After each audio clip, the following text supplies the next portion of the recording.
Thanks. Hi, good afternoon. It's a great pleasure to be here among so many thoughtful people. It's also a very nice time to be talking about India's competitiveness. I just saw yesterday that the World Economic Forum has released a report where India has moved up 38 places in the world competitiveness rankings in the last 2 years, which is, pretty good progress. But when I saw that we've got innovation and competitiveness, and so what I want to talk about today is not the usual aspects of competitiveness like ease of doing business or infrastructure or talent. What I want to talk about a bit is something that very few people ever refer to, which is what is India's competitiveness when it comes to what I call science-based innovation. And I'm going to start with the year 1750. At a time when India was actually very competitive. In the year 1750, India accounted for 25% of the world's industrial output, and China accounted for another 25% of the world's industrial output.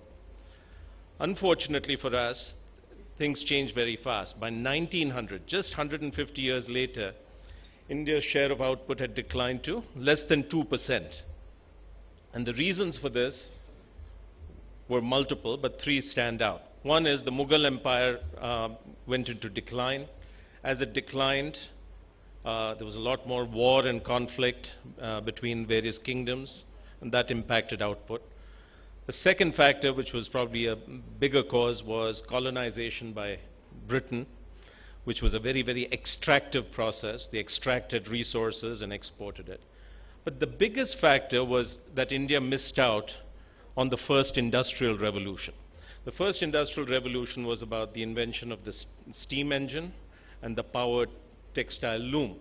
And it created an unbelievable growth in productivity, which overpowered India's handloom industry. And so the handloom industry got decimated, and India deindustrialized extremely rapidly. And that's where we were. The same thing happened to China, but in the last 25 years, China has reindustrialized with a vengeance, as Dr. Virmani mentioned. And we're just struggling now to catch up. Now, why is this important in a forum like this and today? Well, the first industrial revolution was, to use business jargon, a disruption. It was a giant disruption. Now, when we talk disruption, we know what it means in business terms, right? So look what happened to poor old Nokia, what happened to BlackBerry, what did the iPhone do for them? Now, the same thing is true when it comes to these kinds of industrial revolutions. The countries that embraced the first industrial revolution, Britain, France, all the colonial powers, they went from rags to riches. The countries like India and China that missed out went from riches to rags, just like companies. And today we are in the beginning stages of what is called the fourth industrial revolution. And this promises to be even more disruptive than the previous three industrial revolutions. The first was steam, as I said. The second was electricity. The third was the first wave of computerization, which began in the 60s. And now we're in the fourth. And so the question for us is, will India be able to ride this tidal wave to prosperity? Or are we more likely to be swept away by it? So what's going to happen? Now, what is this fourth industrial revolution? The way people are using it basically is shorthand for huge advances in multiple fields. Advances in genomics, advances in materials, in computer science, in manufacturing technologies. But the common thread is they're all driven by what is called science-based innovation. Now, what's happening as a result is machines are closing in on human capability at an amazing, amazing speed. And robots are displacing people, not just in factories. They're beginning to make their appearance, along with drones, everywhere. I don't know how many of you saw just this week, Elon Musk of Tesla announced that he's going to mount a mission to Mars. So by 2025, if he's right, maybe a decade later if he's wrong, we will see colonies on Mars and the Moon. In our own lifetime, most experts are predicting we will see a point that is called singularity. And singularity means when, at the moment when machines and software becomes as smart as we are. And the really scary thing is they keep getting smarter. We don't. So interesting. Already we're at the point where scientists can edit genes just like you edit a software program. And you can use that to create favorable traits in life forms. You can actually engineer an organism to do something specific. For instance, absorb carbon dioxide. So across the board, what the science-based innovation is doing is making science fiction into reality. And this is happening without most of us even realizing it. We see bits and pieces. We don't add it up to see what is the real picture. Now, as with all industrial revolutions before, new technologies will destroy lots of old jobs. It will also create new ones. Already we're seeing that the rise of robots and smart software is displacing people not just on the factory floor, but also knowledge workers, lawyers, stockbrokers, and even CEOs. Two months ago, McKinsey released a really interesting report. They said 50% of the tasks done in the CEO office can be automated today. Now, a lot of us are cynically saying we knew that before McKinsey said so. But the real issue is, will all this stuff, will it create more jobs than it destroys, or will it destroy more jobs? We don't know. In the long run, probably more jobs will be created. But in the short and medium term, many more jobs are likely to be destroyed than the new ones created. And there is a study from Oxford which actually tries to quantify that. And they say 47% of all jobs in the US, 69% of all jobs in India, and 77% of all jobs in China will not exist by 2025. Now, when I say that, some people think, oh, well, he's just spreading fear, fear-mongering. But there are two interesting statistics which make this real. Last year, China installed more new robots in their factories than they hired people. This year, the employment in the Indian IT industry has peaked. The industry will grow 10% or thereabouts, but net employment will not grow. And from here on, most people are predicting net employment will decline. So you can draw your own conclusions. Now, the really interesting question to me, to all of us, is this. We know jobs are going to be destroyed everywhere, in Africa, in India, in China, in Europe, the US. The really important question is, where will the nice, juicy, well-paying new jobs be created? Now, if you apply some common sense, you'll realize that the new jobs will, the well-paying jobs will be created where the innovation is happening. And most of the new science-based innovation is happening in the US. Some of it is happening in China, and some of it is happening in Europe. Very little is happening elsewhere. As a result, most of the American firms are the ones that are really leading the world in what is called disruptive innovation. If you think about the companies that have captured our imagination, who are they? They're Google, Amazon, Tesla, and there's a company called Illumina in genomics, First Solar in energy. Disproportionately, they're American firms. Now, this has an interesting implication. If you think about the first industrial revolution, what happened initially was lots of jobs were lost in England as well, which is why they had a reactionary movement called the Luddite movement, where they said, we don't like machines, and they went around breaking machines. But very quickly, England figured out that there's a better way. You can export job losses to India and other colonies, and you can capture the gains of the productivity revolution in Britain. So what happened was India and Africa and China went into poverty, and they became very, very rich. So the question is this what's likely to happen again in the fourth industrial revolution? So if you assume 10 new jobs are going to be created of the good variety, well-paying variety, now you can take a guess. Maybe 4 jobs will be created in the US, maybe another 3 or 4 will be created in China, two in Europe, which still has pretty strong innovation, and one elsewhere, maybe India, but also in other parts of the world.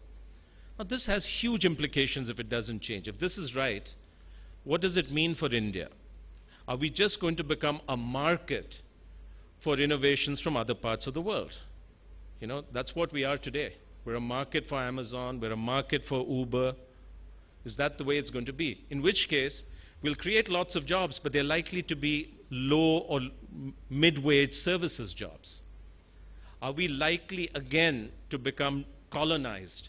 This time not by countries, but by companies. And again, these are just questions. I don't know the answer. You think about it. Are we likely to become colonized by Google, by Monsanto, Pfizer, and such kinds of companies? And what happens to India's prosperity? Dr. Virmani talked about the fact that only recently we've gone from a low-income country to a low middle-income country. Will that growth continue or will it stall? The answer to all this depends on whether we're able to ride that tidal wave to prosperity or whether we're going to be swept away by it. That's it. This is the pivotal moment for us. Now, India is already facing a huge jobs crisis.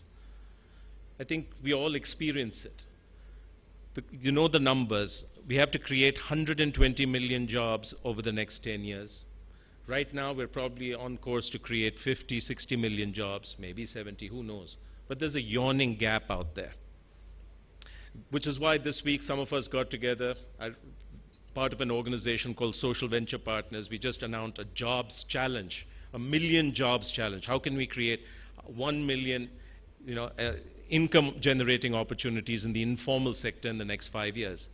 But much more effort is needed. And if this is the situation today, on top of this, you've got this huge fourth industrial revolution. So what will it take for us to profit from it? Now, I'm sometimes part of conversations, maybe you're also part of conversations, where somebody in the room will ask a question. I wonder when the next Google or Apple will come from India. Have you been part of that conversation? I usually get irritated by that question because it's like asking, when will an Indian win the men's 100 meters Olympic gold? The answer is not never, but it certainly won't be because of our system. It'll be because we have 1 billion people, somebody out there is prodigiously talented, and just by their ability and tenacity, they'll overpower their way and get onto the podium. Okay, so something similar will happen with companies. One of our startups will likely burst free and become the next Google. But it won't be because we have a system to create Googles and Apples. That's what America has. Why do so many of these companies emerge in the US? It is fundamentally because they invest as a country an enormous amount on scientific research, which happens in universities like Stanford and MIT. It happens in corporate labs. It used to be Xerox PARC and Bell Labs. Now it's at places like Microsoft Research, GE, etc. And much of the risky early stage research is funded by the US government, usually by the Department of Defense, through organizations like DARPA. Now, we love the iPhone, maybe not so much anymore, but all the technologies in the iPhone was funded this way, from the display to the touch screen to the the voice recognition technology. GPS came out of this, and the internet itself emerged through this process. That's why this is so important. America has also figured out that they need better immigration policies. For 50 years, they've been able to attract the brightest, smartest people from every country to come work in their labs.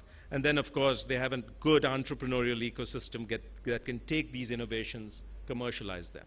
So it is no accident that they produce these companies. It is the result of an intentional approach.